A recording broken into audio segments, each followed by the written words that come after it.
En lo general, el descuido absoluto de los obreros y campesinos, el sometimiento y los obsequios que se hacían a los extranjeros para participar de las riquezas naturales, la falta de garantías para la gente, la guerra de castas en Yucatán, donde los mayas aún luchaban por su independencia de un gobierno que no los representaba, y la de los indios yaquis en el norte, la brutal represión de los críticos y la nula participación de la juventud en los asuntos nacionales. De ahí la llegada de una lucha conocida como Revolución Mexicana, más cercana a la guerra civil que a una verdadera revolución.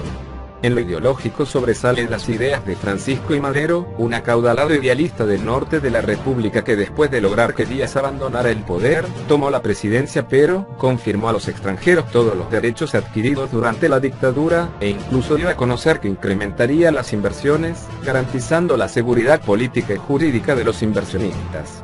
Pero la Revolución Mexicana se caracteriza por el gran costo humano y social de una guerra que se extendió hasta mediados de los años 20. Un cálculo conservador indica que debieron morir cerca de 2 millones de personas. Los pueblos fueron saqueados por partidas de asaltantes que se identificaban a sí mismos como revolucionarios, las mujeres eran violadas, los niños eran reclutados para formar parte de las filas de cualquier bando.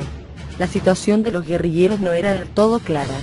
Conformaban grupos que se atacaban entre sí, mientras que en la cúpula se preocupaban principalmente de los intereses económicos. En las calles y en el campo se luchaba por el acceso a la tierra a mejores condiciones de vida. El presidente Madero fue asesinado por otro militar, Victoriano Huerta, en el que inocentemente confiaron que pertenecía al ejército heredado por Díaz, y nuevamente el militar tomó el poder hasta que fue derrotado y en su lugar quedó Venustiano Carranza, aliado de Madero, pero también de los intereses norteamericanos. El presidente de Estados Unidos reconoció el gobierno de Carranza a cambio de que éste le concediera garantías a las compañías asentadas en territorio nacional, lo cual hizo.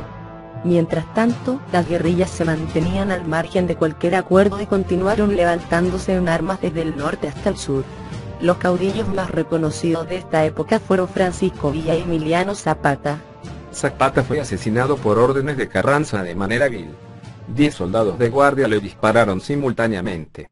Carranza sufrió la misma suerte, fue asesinado en Puebla.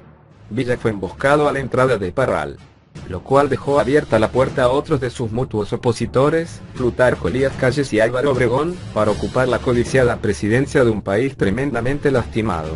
Sin embargo, este no fue el final, más revueltas se levantaban a favor de los intereses personales de quienes habían participado en la lucha armada. Incluso la Iglesia Católica tomó partido y organizó un levantamiento conocido como Guerra Cristera.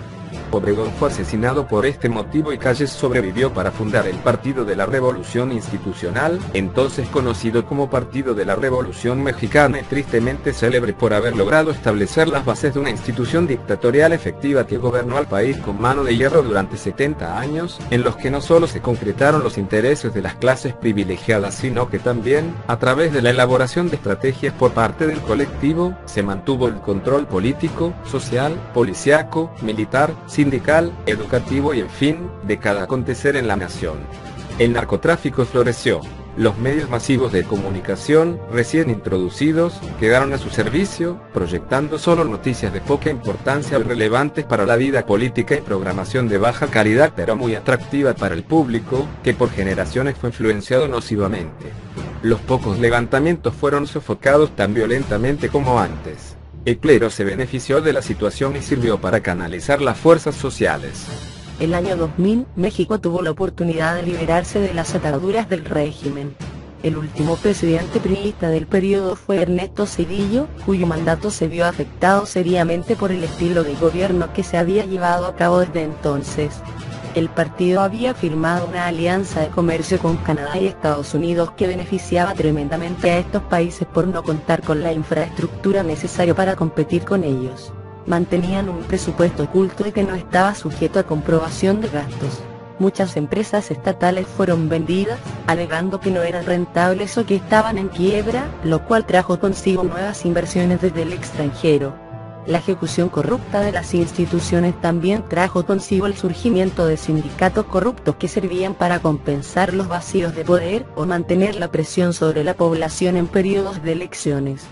Así nacieron sindicatos como la CTM, Confederación de Trabajadores de México, y el recién desaparecido SME, Sindicato Mexicano de Electricistas, cuyos cargos superiores eran tremendamente corruptos.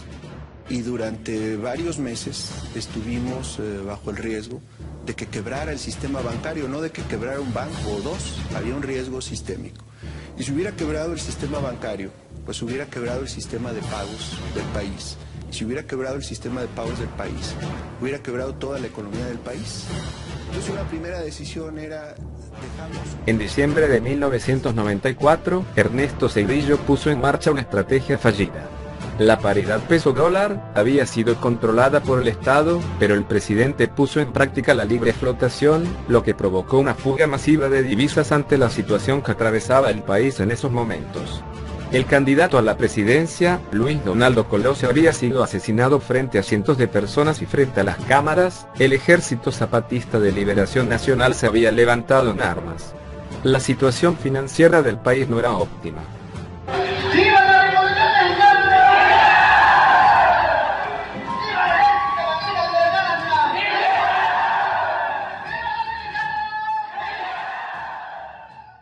Rápido nos informa y anticipa las tendencias generales. El primer lugar lo tiene la coalición Alianza por el Cambio, que postuló a Vicente Fox con una estimación de votos emitidas entre el 39 y el 45%.